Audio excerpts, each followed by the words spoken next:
e quando hanno fatto la ritirata di Caporetto ero a San Giorgio di Nogaro con caporale maggiore Romagnolo che comandava dei soldati, ma aveva anche degli operai assieme, fra i quali c'ero anch'io. Io dormivo in una baracca da solo, me l'aveva dato lui la chiave. Quando c'è stata proprio la ritirata che ha cominciato a infiammarsi tutto, scoppiare tutto, tutto che si demoliva, tutto che...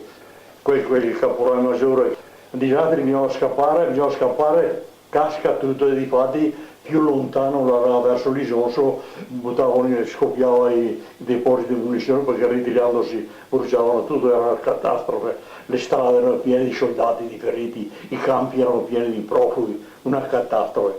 Ma onde lui, un mondo che se lo è, signore, inspiegabile, di tutti i colori, di colpi va su alto che scoppia, dopo si dilata, di qua, di là, tutto un mondo che si rovesciava. E gente che scappa, che fugge, che scappa. Le strade erano ingombrate, non potevo passare, io avevo la bicicletta, non ho potuto passare, ho dovuto camminare per i campi con questo caporale maggiore. Era di notte?